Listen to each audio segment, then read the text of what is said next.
Welcome to Exploration and Analysis.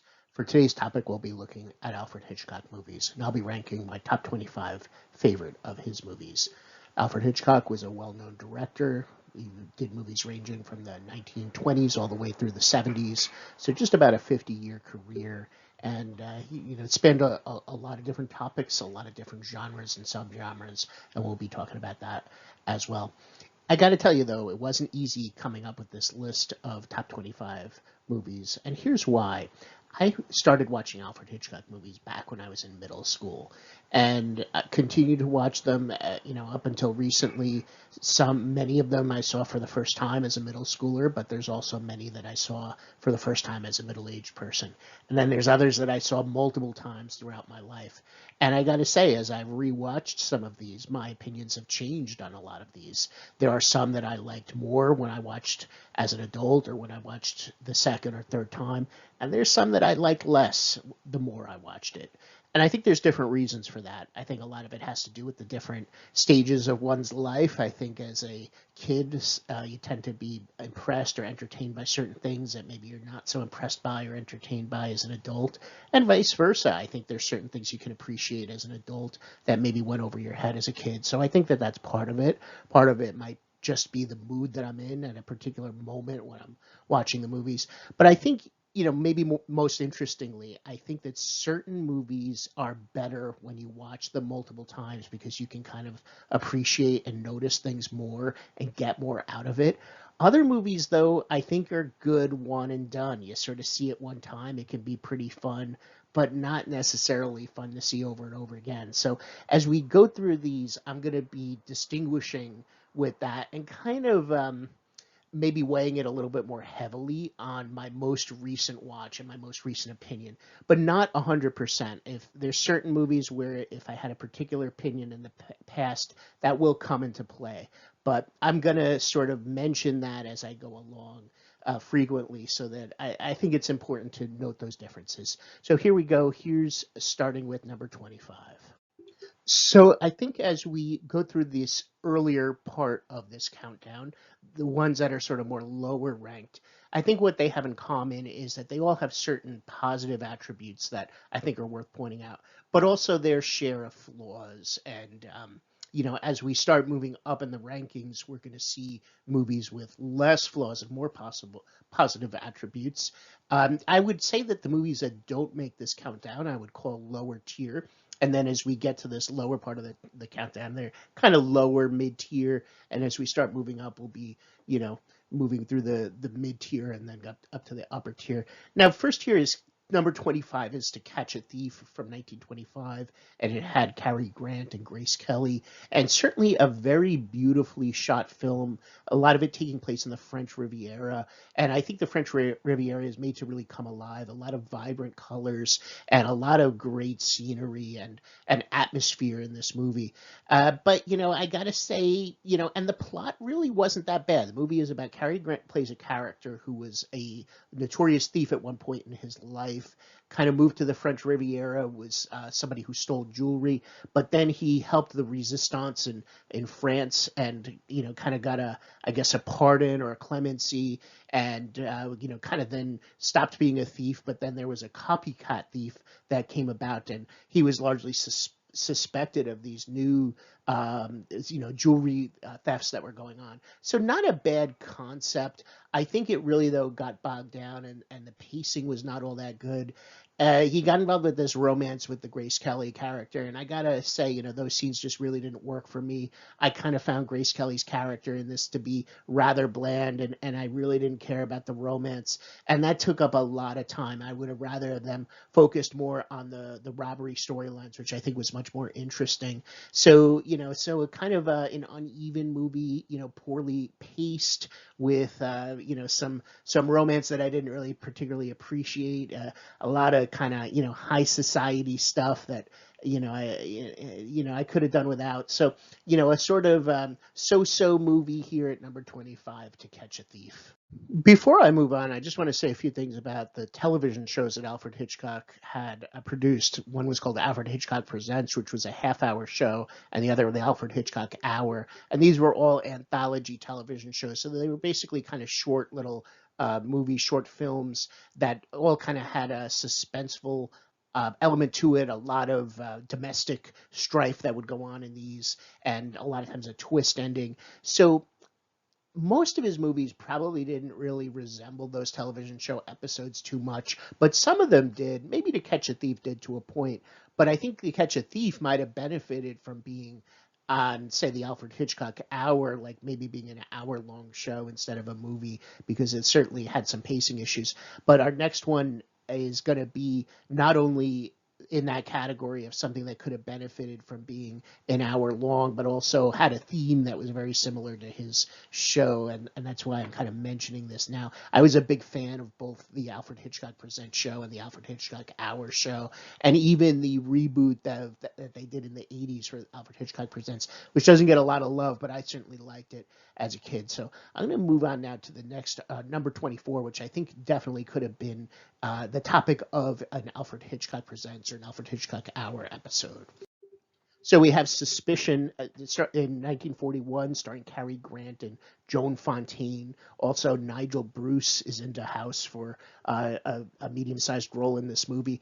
And again, beautifully shot. And this was shot in Santa Cruz and Monterey County. And if you watched my videos on Santa Cruz County, I haven't done the Monterey County one, but I may do that eventually.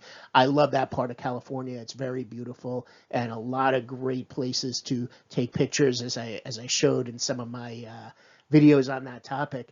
And this movie took place right in that area, so you can see some of those beautiful oceanside cliffs that I think are just kind of remarkable.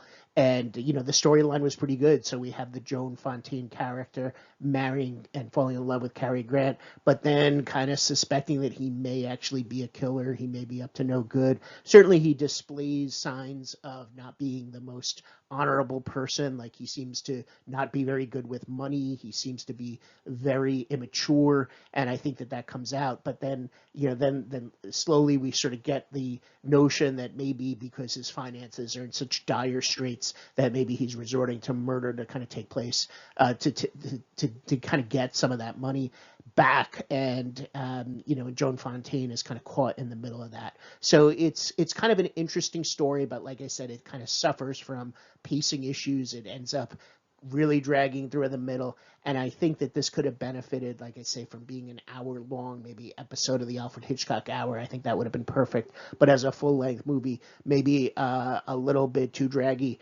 and that's why it's number 24. But an interesting enough storyline, and I think worth watching. And you certainly, like I say, get some great shots, some great atmosphere, and some great set shots. Next, we have at number 23, I Confess. And this was one that I did not see as a middle schooler. Like, I didn't see this one until I reached middle age. So it's sort of one of the later ones that I saw for the first time.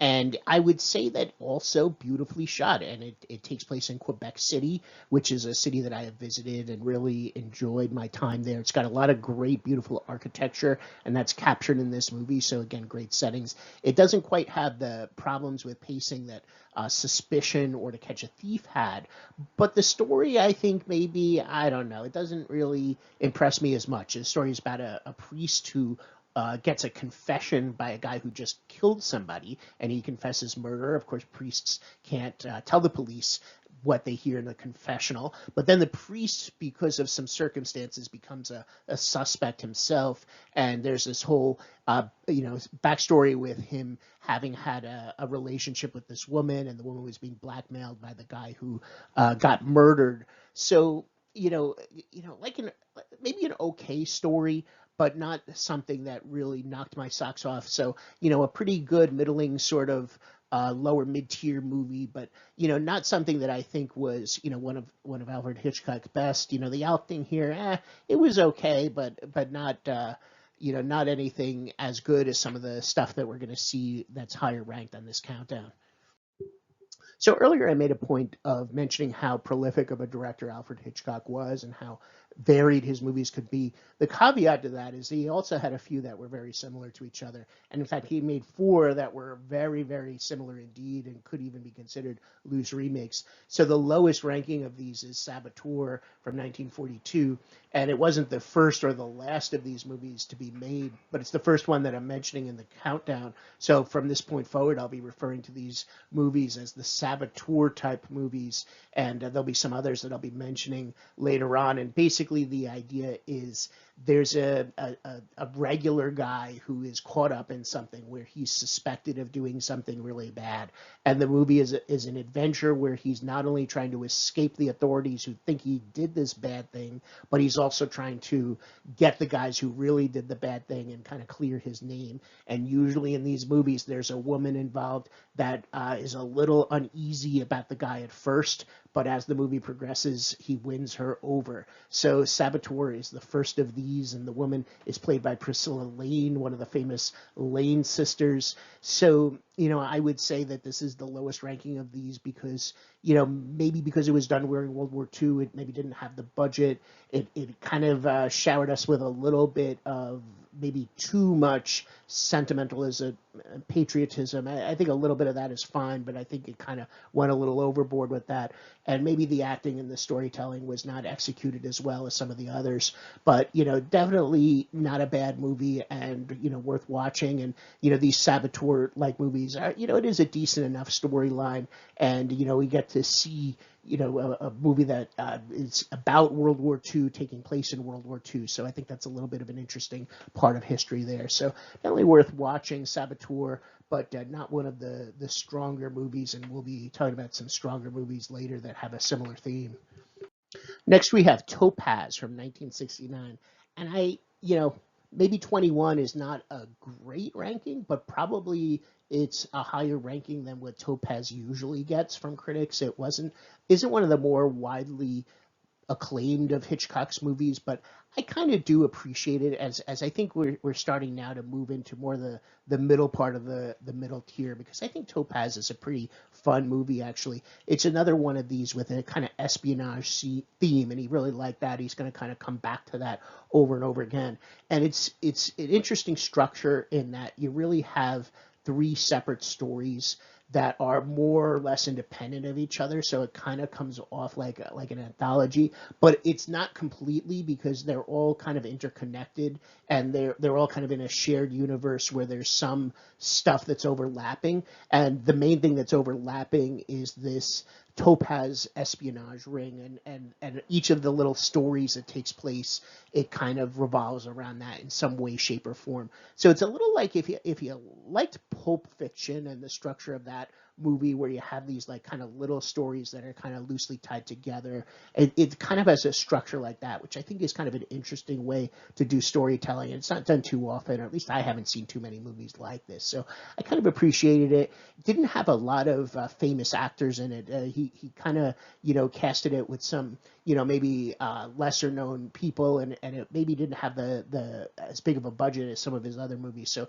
it kind of almost has a feel it was kind of an indie film. So, it kind of has a nice kind of style. And, there's three different, like I say, three different kind of mini movies that are wrapped up together in one. You have one that takes place in New York, one that takes place in Paris, and one that takes place in Cuba, all involving this kind of spy ring. And, probably, again, none of these three segments would kind of make for a good full length 90-minute or 120-minute movie, but I think as little kind of 30 to 40-minute vignettes, I think it kind of works pretty well, and I think Topaz is definitely an enjoyable movie. At number 20, we have another espionage-related movie, Foreign Correspondent from 1940. And this was a point in time also where World War II had begun, but the U.S. was not yet involved with it. Okay, so the war was starting in Europe, but the U.S. was not yet involved with it. The main character is an American who's sent to Europe to kind of cover the goings-on there. And Alfred Hitchcock himself was a British citizen who had moved to America right around this time, maybe a year or two before this. So kind of an interesting situation there. And this reporter goes there and he's covering this sort of activist slash peace party pacifist kind of politician is trying to keep Britain out of the war, and he's got a daughter that the main character falls in love with, but then the main character starts to suspect that this guy is actually a Nazi sympathizer and not just a sort of regular pacifist. So, there's some pretty good scenes in this movie. There's some nice adventure moments. There's a good windmill scene that takes place in the Netherlands that I think is very, very memorable. It's also got George Sanders in it. We're going to see George Sanders in a couple of these movies. And, I think one of very underrated actors. I think he's been on a lot of good movies, and he always kind of does a good job with whatever role he has in whatever movie he's in. So I'm a big George Sanders fan. So the one thing I will say this about Foreign Correspondent, like I said, it's a movie that I saw for the first time maybe 2-3 years ago, and then for the second time maybe 2 or 3 weeks ago. But as I was preparing this video, it came to me that I really couldn't remember too much about the plot. Like, it was a fun movie to watch, but the storyline doesn't really captivate me, or it didn't captivate me. So it's not one that I can really say had a memorable story that really kind of sunk in and kind of hit me. It's just a fun movie to watch, but kind of a middle tier movie, and I think we're going to see some better ones later in the countdown. At number 19, we have the 39 Steps from 1935, and this is another of our saboteur-like movies. In this instance, we have Robert Donat playing the character who is suspected of doing a bad thing and then must go through an adventure to both clear his name and get the guy who's really bad, who really did the bad thing, while being chased by the police and other authority figures. And we have Madeleine Carroll playing the woman who is at first apprehensive about our main character, but eventually warms up to him and falls for him. Now, this came out in 1935, so Alfred Hitchcock was still working in Britain at the time. And a lot of his British movies, they're a little bit less polished, a little bit lower budget. And I think maybe, on multiple watching, they don't really do as well. But I think, it was definitely a good adventure movie. I think Madeleine Carroll was excellent. Robert Donat, could be a little stagey at times, maybe was subject to a little bit of overacting at moments. The movie, it had its good moments, so in the beginning we see Robert Donat meeting this woman, and we find out that there's another, espionage subplot here where she has some secret information. She ends up being killed. He ends up taking parts of that secret information with him, and now he's suspected of both murdering her and also being part of this espionage operation. So he finds himself traveling to Scotland to find out what this mystery is all about while being chased by the authorities. So, like I said, another one of these, which is, a pretty fun movie, pretty enjoyable, but has a rather convoluted plot that's kind of a little bit hard to follow. You hear me struggling a little bit to describe it because it kind of isn't the easiest movie to describe. But I think it's fun, but, maybe not as good as some of the movies that are higher ranked on this list.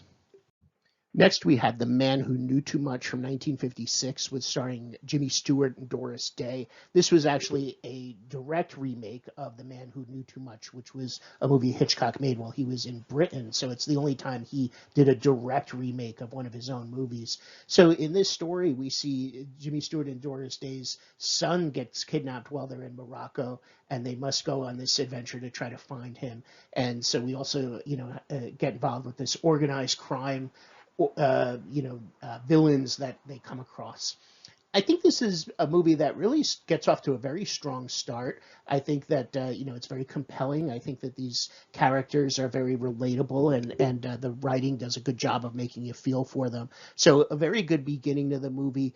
But I got to tell you, the second half of it, though, doesn't kind of live up to the very good quality first half. So once we sort of get into that middle part of the movie, we start to see these villains, this couple that they had met who had stolen their son, and the decision is made to kind of show things from their point of view for a few scenes.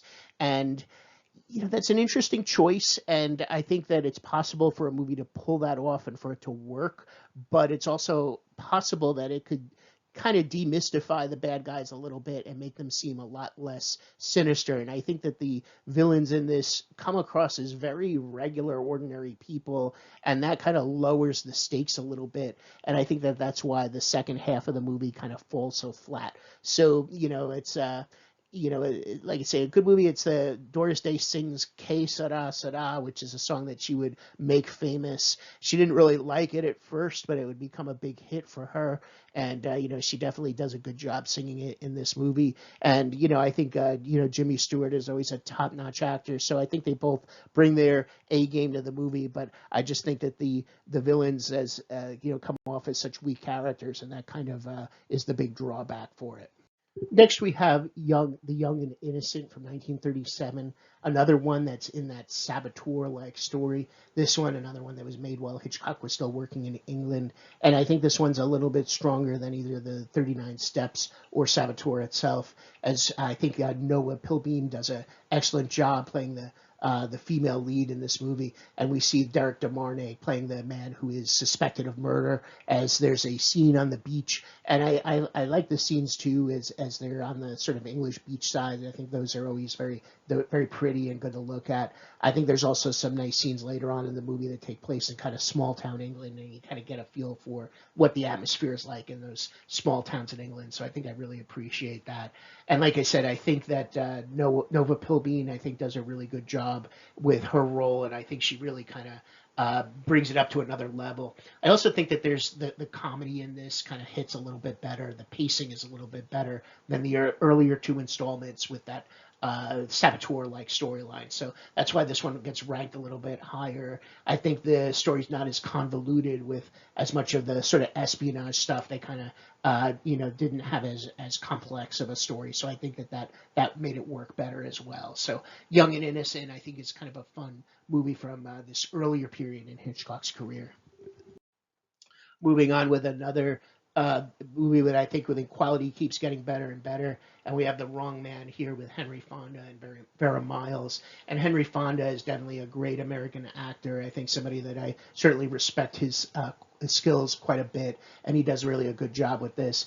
And I think that Hitchcock did a lot of movies about innocent man, getting suspected of something, being thought to be guilty of something that he wasn't guilty of.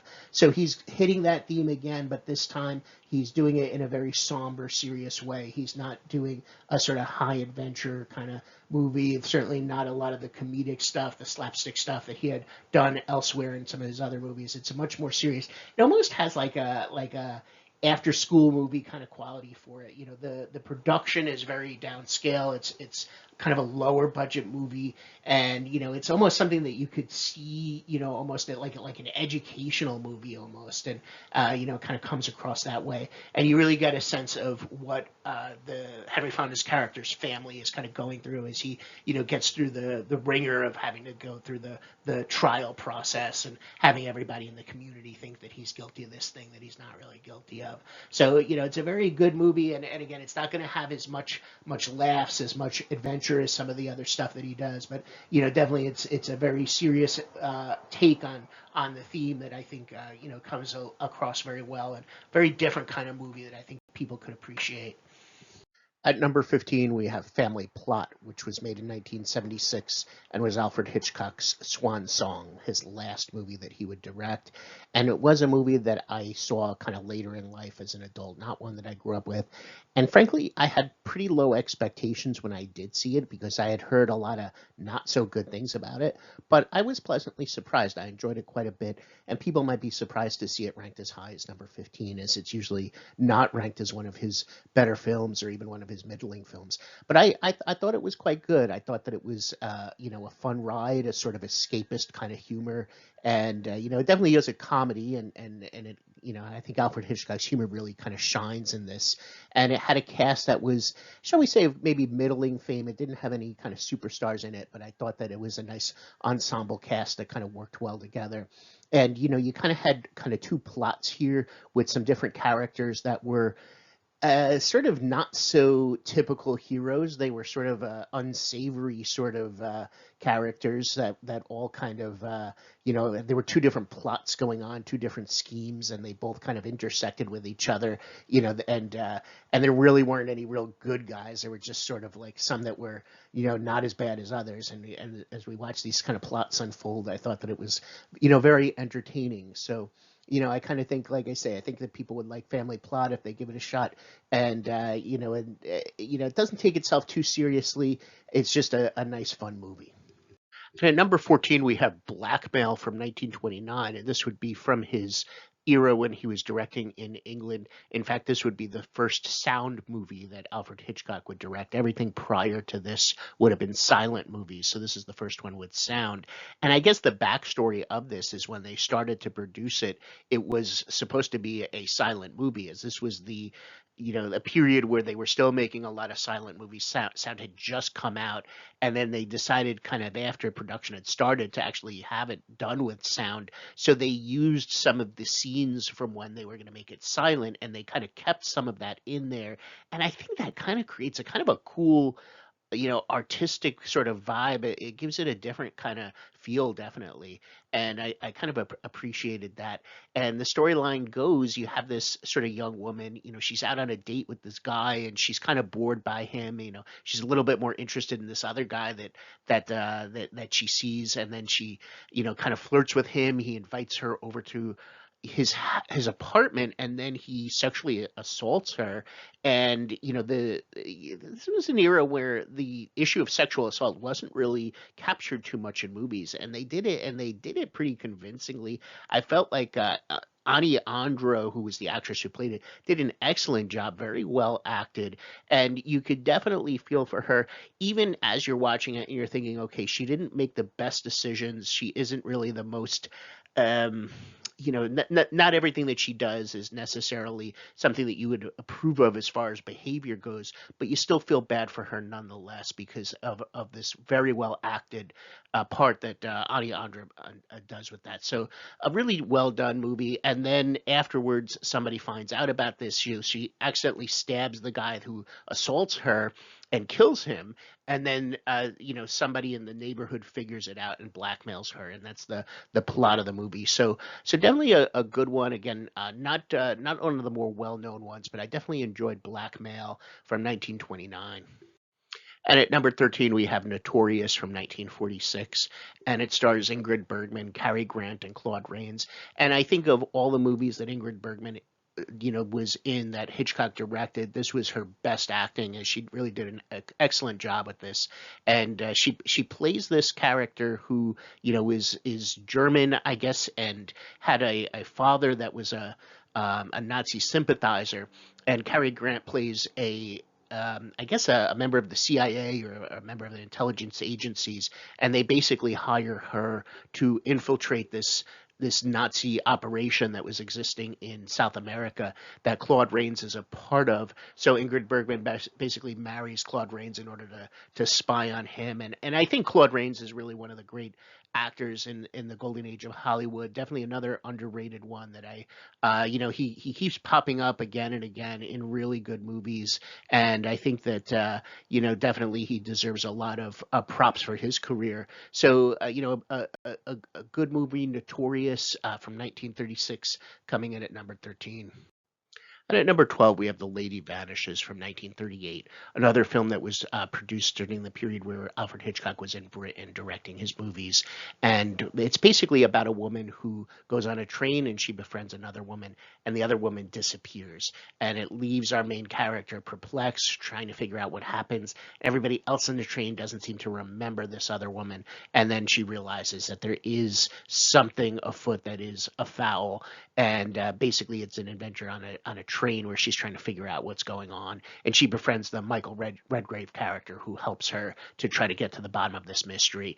And I would say on first watch, I really did enjoy it. It might have made my top 10. My second watch, maybe it wasn't as good because I think it got off to a slow start and a little bit of a weak ending. But having said that, I really think Margaret Lockwood's performance was outstanding. She really kind of carried this movie. She had a way of just capturing the camera, and I think you can't help but not look away, or your eyes are drawn to her. She has a way of really kind of shining, and I think that she does an excellent job with her performance in this movie. So the storyline I think was okay, but I think that her performance really kind of put it over the top and made it a very watchable movie.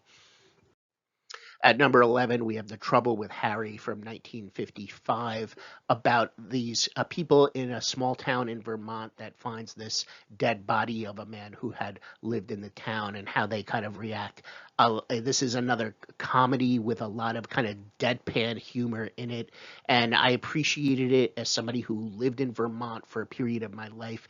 I think that this movie kind of captures the Vermont spirit very well. A lot of the landscaping and the cinematography really kind of captures how Vermont looks, and I thought that they did a good job with that. They also, I think, did a good job with a little bit of the Vermont culture kind of being reflected in that. So I saw this movie 3 times. The first time was as a middle schooler, and I liked it. The second time I was in college, and I didn't like it, and I thought that maybe I was wrong the first time. But then I saw it a third time more recently, and I enjoyed it again. So go figure. So I really think that this was a funny movie. I'm somebody who likes kind of subtle, low key humor. I like deadpan. I like understated stuff, and this movie definitely has that. So a very funny, very enjoyable. Another one that's kind of a fun ride, a good escapist humor, and really captures the Vermont lifestyle. So Trouble with Harry comes in at number 11 from 1955, and it stars Shirley MacLaine, one of her first movies, and she does a very good job in it. One of the more famous of Hitchcock's movies was North by Northwest from 1959. Again, another one that I saw many times over the years. Probably enjoyed it more when I was younger, and I think that probably when I was a kid, would have made my top 5. If I just went strictly by my most recent watch, it probably doesn't make the top 10. But because I'm gonna kind of weigh it a little bit because I liked it so much when I was younger, it just cracks the top 10 here. So it stars Cary Grant, Eva Marie Saint, James Mason, does a very good part in this, and Martin Landau. And this is also part of our saboteur-like movies. It kind of has that same theme that we talked about with those other 3 movies, where you have a man caught up in something. He's innocent, but he's sort of suspected of being involved in this thing, and he goes on this adventure trying to figure out who is really responsible for the thing while trying to escape authorities and the actual perpetrator. So it's a good adventure. There are some very good scenes in it, some very funny moments. I think Cary Grant's humor kind of shines in this. Like I said, I probably found it funnier when I was younger than I do now, but maybe if you're just seeing it for the first time, I think you might be able to appreciate that humor pretty well. And it has a really famous scene on Mount Rushmore where it's towards the end of the movie, and there's a sort of chase up there. A good, worthwhile movie. North by Northwest, considered one of the real classics of Alfred Hitchcock's career. At number 9, we have Strangers on a Train from 1953. And this is not a movie I liked the first time. It was one that I did see as a middle schooler and didn't particularly like it. I had actually seen Throw Mama from the Train first, which was kind of a spoof of this movie. And I then saw it a second time years later. Maybe I was in high school and didn't like it the second time either. So I just thought it was kind of an overrated movie. I put it off to the side, didn't watch it again. But then, years went by and I saw it again as an adult, and the third time was a charm. I really enjoyed it, and it kind of clicked with me more when I saw it as a middle-aged person. So basically what we have here is a plot where 2 men meet on a train, and one of them is a sort of unsavory, sort of villainous character, played by Robert Walker, and he proposes to this other character, played by Farley Granger, that they basically both hate somebody in their life. One hates his father, the other hates his wife. And he said, look, why don't we swap? I'll kill your wife, you kill my father. Nobody will suspect because we don't know the other, and we'll both live happily ever after. At first he thinks it's kind of a joke, but then the Robert Walker character does indeed kill the wife, and then expects him to follow through on what he thought was their deal and to kill his father. So So it is an interesting plot. We also see Alfred Hitchcock's daughter Patricia playing a role in this, as she did in several of his movies, and I think she does a very good job in this. I think it's a well paced movie. Now, plot wise, I think that this could have fit very well with the kind of stories that were on Alfred Hitchcock Presents, Alfred Hitchcock Hour. I think that this one kind of plays like his television show more than any other. It also has a kind of noir like presentation to it, which I appreciate. But it certainly didn't suffer from the sort of pacing issues that, say, Suspicion had. I think it's paced very well. It kind of flowed very well, and again, like I say, I kind of enjoyed it. Kind of appreciated it more after seeing it a few times, and as I got older. So, Strangers on a Train, I think, is one worth watching, and I'm ranking it here at number 9. At number 8, we have Frenzy from 1972, and this is going to be a movie about a serial killer in London.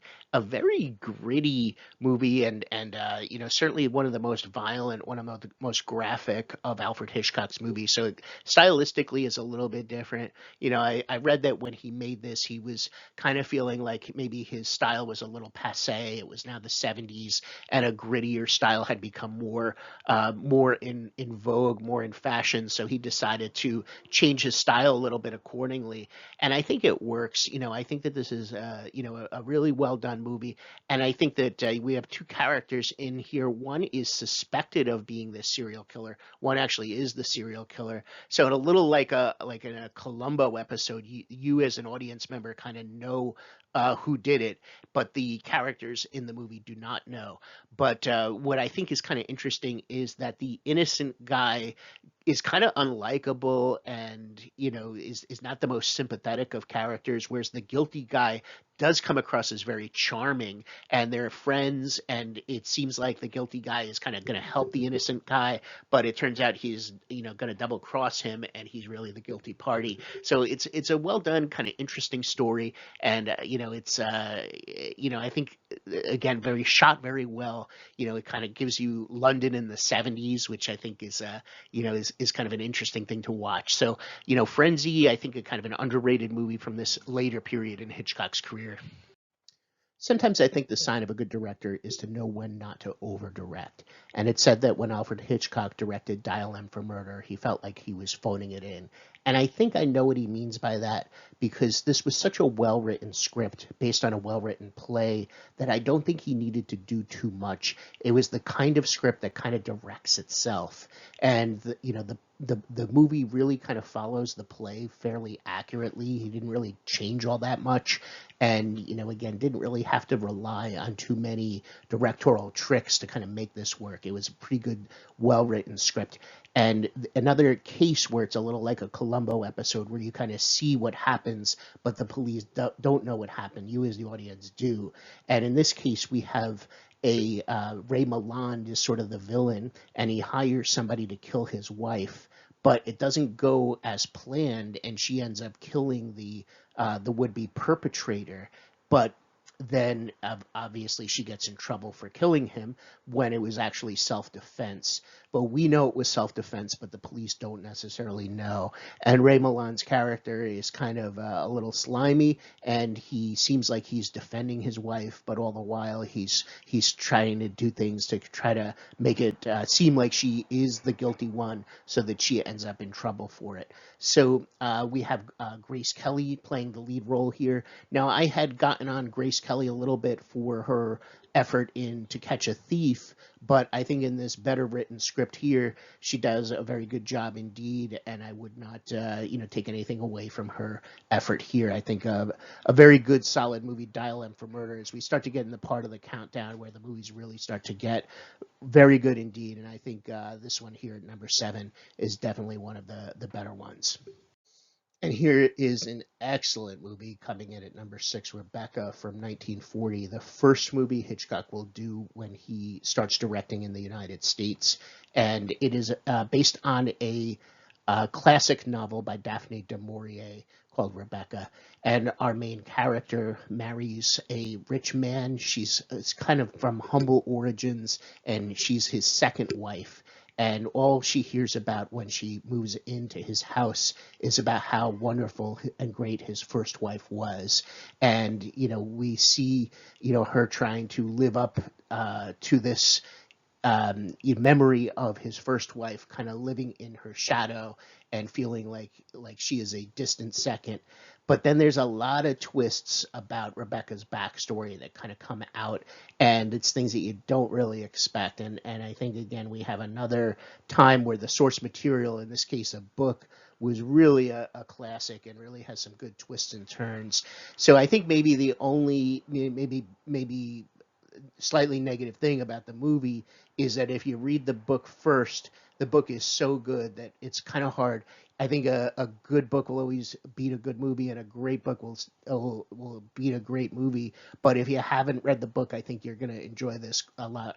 And even if you do read the book, I think you're going to enjoy it a lot. But it's very well acted from top to bottom. Again, we have Nigel Bruce and George Sanders in this. I think both very good actors, and I talked about them earlier. I think especially George Sanders, very underrated. And I think we have a good performance from regional Denny, who plays the best friend. It's not always easy for an actor to play the best friend character, but he does a really good job with his effort at that. And Laurence Olivier, I think his reputation speaks for itself, and he's very good in this. But the one who really kind of steals the show and kind of captures your imagination is Joan Fontaine. She does a really excellent job in her role here in Rebecca. And, she'll be in Suspicion a year later, and that movie was a little off, but whatever she lacked in Suspicion, she certainly did not lack it in Rebecca. She's fantastic in this. It's a great performance, a well-written script, and a woman named Judith Anderson who plays Mrs. Danvers, a sort of demented, insane housekeeper who lives at the house, and so I think it's an enjoyable movie. Again, I'm not gonna want to give a lot of spoilers because I think that it's some of the twists and turns is what makes it so good. But I will let you watch that, and I think that you won't be disappointed. At number five, we have another movie based on a play. We have Rope from 1948. And the theme of this is we have two young men who kill their friend as a kind of thrill seeking effort and put him in a chest and then throw a party and serve their guests drinks and food all around this chest that has the body in it. And we, as the audience, know that there's a body in the chest, and these two characters know that there's a body in the chest, but the rest of the people at the party do not know. And we get to see their sort of reactions and their conversations. And these two young men, they're fans of Nietzsche. They've got this very kind of cynical view of the world, and I think that they discuss a lot of their philosophical thoughts as the movie progresses. And one of the other people at the party is kind of an older friend of theirs named Rupert, who kind of mentored them and kind of taught them a lot of these cynical Nietzschean views. But one of our characters here starts to feel guilty, and he starts to unravel, and he starts to lose his cool, and nobody else knows why, but the other mastermind of it, Brandon, does know why, and he's trying to kind of keep his friend calmed down so that they can kind of get to the end of this party without revealing what's in this chest. And Rupert, who is their kind of mentor, eventually is the one who, well, I don't want to spoil it, but we start to see his reactions and how he relates to these two young men, and how their philosophical views kind of affect their real world behavior. So I think it's a very good fun movie. And Hitchcock was a little experimental with this. He kind of directed it almost as a play, as if it was one long ongoing shot, so that it's like there's very few cuts in this movie, and when there are cuts he tries to make it seem like they're not cuts. So it was done very creatively. Wasn't a lot of fun for the actors, as the camera had to kind of move around and the actors had to kind of maneuver themselves to kind of do this way that Hitchcock wanted to shoot it. But you as an audience, I don't think are going to know that. I think it kind of does come off a little bit like a play, and it comes off as a very good play, a very fun play indeed. speed. So I think the Rope is very enjoyable. I've seen it many times over the years, and I've always kind of enjoyed it. Always kind of ranked very high on my list, whether I was in middle school, high school, or as an adult. I had a real tough time with my top four, and I went back and forth on how to order these four movies. And it would be a cop out for me to say that it was a four-way tie, but I almost felt like doing that. So if you want to disagree with how I ordered these, feel free to, because I don't know if I agree with it. I went back and forth many times, and I probably did every possible order to kind of put these four movies in before finally settling on this one. But at number four here, we're going to have Rear Window. Now, this was not based on a play, but it does have kind of a feel of a stage play. And our main character is Jimmy Stewart again, and he's got a leg injury, so he can't walk. He's in a leg cast. So what he does to entertain himself is he looks out his back window of his apartment, and there's like this courtyard and this other apartment building kind of on the other side, and he gets to kind of see what his neighbors are up to, and kind of if he doesn't know what they're up to, he kind of uses his imagination to kind of fill in the blanks, and so he kind of entertains himself this way. But the more he starts observing these neighbors, the more he starts to look at one neighbor in particular that he thinks kind of might have murdered his wife. So, the movie kind of unravels as he starts to suspect this more and more. And he starts to try to convince his girlfriend, again, played by Grace Kelly, who I think is very good in this. Again, I criticize her for To Catch a Thief, but here she is back again doing a very good performance here. And Jimmy Stewart's good as well. There's also, some other characters. He has a cop friend that he tries to convince and, isn't too successful. There's also a lot of interesting characters that make, small little parts of these other neighbors that he kind of watches along the way. And there's all these kind of subplots and little storylines that I think are very entertaining. And again, I think this is a fun movie. You might think that it all being taking place in this one setting, that it would drag and it would have pacing problems, but it really doesn't. I think it paces very well. And I think this is a very enjoyable escapist fun ride. Rear Window from 1954, number four. I think the movie I've seen more times than any other of Hitchcock movies is this one, Psycho, from 1960. And it stars Anthony Perkins, Janet Leigh, and Vera Miles is also in it. And I think the backstory of this is he wanted the different movie studios to produce it, but they gave him a hard time. And what he decided to do was have the production company that made Alfred Hitchcock Presents. They ended up producing the movie, so it's done in kind of a low budget, almost like a made for TV movie kind of production. But it ended up being a real classic, even though it was a rather low budget movie. So and it's has a little bit of an unusual structure. And again, I don't want to maybe spoil it, although I'm sure like overwhelming majority of you have probably seen this movie.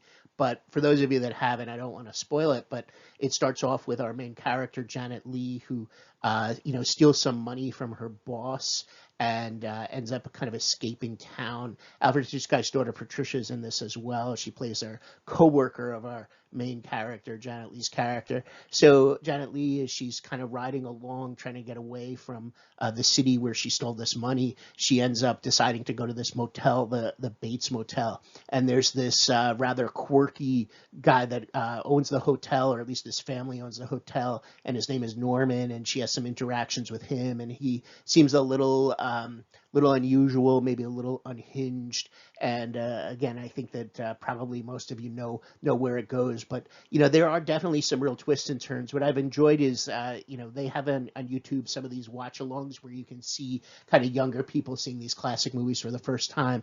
And I always enjoy seeing people who don't know Psycho kind of watching it and seeing them kind of surprised at what they expect will happen. It doesn't end up happening, and it ends up kind of steering off into a totally different direction than what they thought. And I think that it's good in that way. Is that a lot of twists, a lot of surprises, and again, that you could debate whether 3 might be too low, or maybe Rear Window might be better. A lot of people might think, I don't know. It was really tough to decide, but I put it here at number 3. And I will say this too, as kind of an aside. aside, Alfred Hitchcock did not direct Psycho 2, the sequel to this, that came out 22 years later in 1982. That was indeed a very good movie. So if you've seen Psycho but have not seen Psycho 2, I would recommend seeing that, because I think that it does justice to this original, and the original was very good indeed.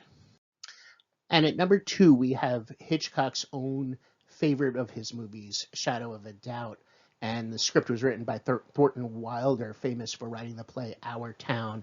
And I think that he does a good job at writing something that captures small town Americana. And I think this movie definitely does that. It takes place in a small town, and I think that I really like the atmosphere and the way that they do that kind of setting.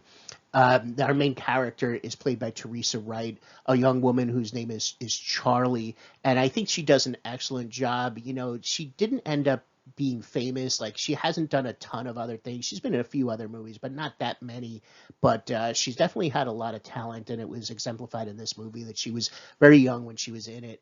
And basically, her uncle comes to town, and his name is also Charlie. And she seems very excited. She really loves her uncle, and she thinks the world of him, and looks forward to his visit, and looks forward to spending time with him.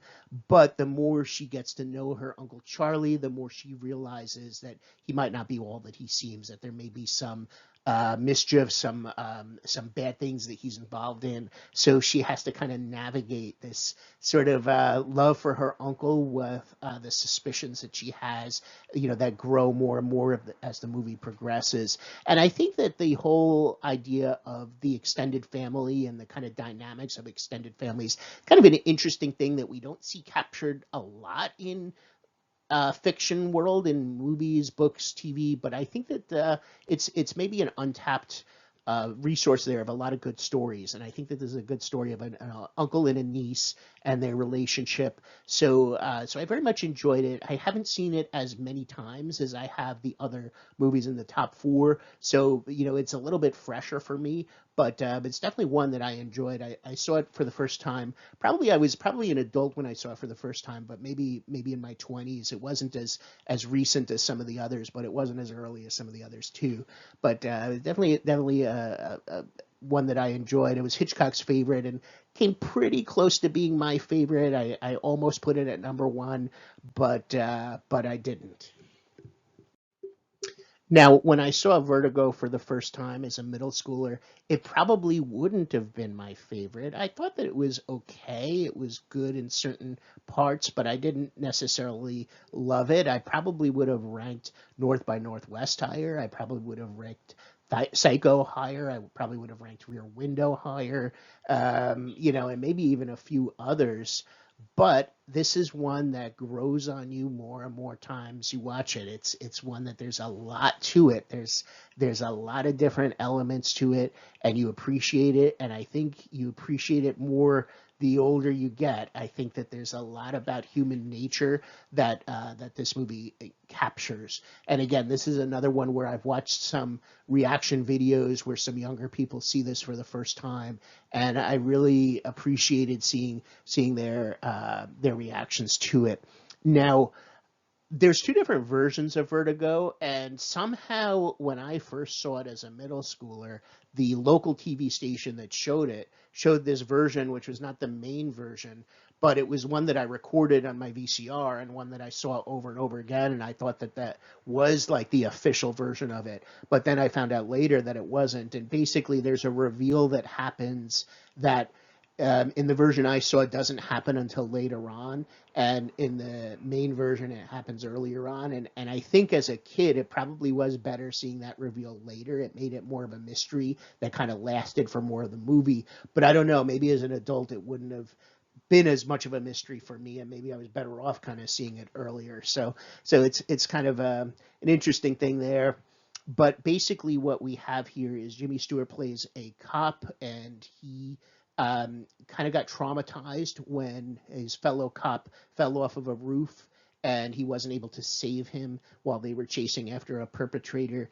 And so Jimmy Stewart becomes in fear of heights. He develops a case of vertigo, and he can't be a police officer anymore, but a friend of his hires him to be a private detective and to tail his wife, who has been acting very strangely. His wife seems to be obsessed with this woman who died, that was in a photo, and the woman is played by Kim Novak. So Jimmy Stewart, tails this woman, but ends up falling in love with her himself. And then we see a lot of twists and turns, like what I just described is probably like a third of the way through the movie, and then a lot more stuff happens. But it would all be spoilers if I were to say any more than that. So I'm going to leave it at that. And, very good, like I said, a lot of different elements to it, a lot of great psychology in this movie. And, it has, it's structured a little bit differently, where it's almost like you have like these different sections of the movie that could be like mini movies upon themselves. So, I think that makes it a little bit more enjoyable, is that it's an unconventional kind of story arc. And I think that makes it something that you can watch over and over again. So Vertigo comes in at number one, and it comes in, I think, number one by a lot of people. It's a very critically acclaimed movie, and I think for good reason. So 1958, the number one movie from our Alfred Hitchcock countdown.